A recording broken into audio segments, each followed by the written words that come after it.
پہاڑی زبان میں اپڈیٹ سنیے۔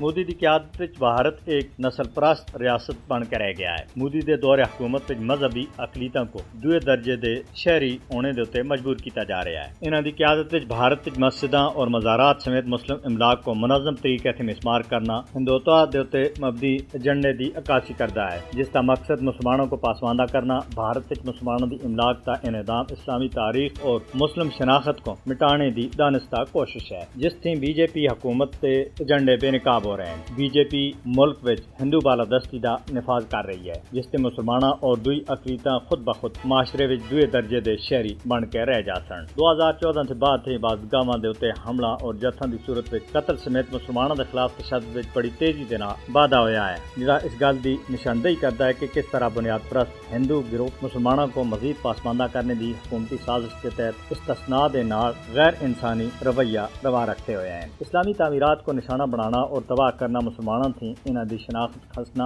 اور بھارت وچ انہاں دی موجودگی کو ختم کرنے دی حکمت عملی دا حصہ ہے۔ بھارت وچ مسلمانوں دی املاک مسمار کرنے دی باقاعدہ مہم 2017 میں شروع ہوئی۔ مودی دا تکبر بھارت کو آمریت کی طرف کہن کے جل رہا ہے۔ مودی دی دائیں بازو دی پالیسیاں سن بھارت کی نام نیاد جمہوریت کو پوری دنیا دے سامنے بے نقاب کر کے دا ہے۔ مودی دے تحت ہندوتوا ایجنڈا بھارت وچ اختلاف رکھنے والوں دے واسطے کسی قسم دی کوئی بھی گنجائش نہیں چھوڑدا۔ مودی اور انہاں دے حامی ہندو راشٹریت دے اوتے دن رات کام کر رہے ہیں۔ مودی امت شاہ دی جوڑی ہٹلر دی فاشسٹ یاد دی عکاسی کرتی ہیں۔ انسانی حقوق تے کارکناں اور صحافیوں کو مودی دے بھارت وچ مسلسل دباؤ دا سامنا کرنا پے رہا ہے۔ دھمکیاں اور تشدد خاص طور دے اوتے مسلماناں دے خلاف بھارت وچ ہر دیہڑے دا وتیرا بن گیا ہے۔ 2014 وچ مودی دے اقتدار سنبھالنے کے بعد سے بھارت وچ شہری آزادیاں وچ بڑی تیزی دے نال کمی آ رہی ہے۔ دنیا کو مودی کو بھارت وچ نسل پرستی دی پالیسیاں کو نافذ کرنے تے روکنے دے واسطے کام کرنا ہوتی ہے۔ بین الاقوامی برادری کو مزید مذہبی ظلم و ستم کو روکنے دے واسطے بھارتی اقلیتاں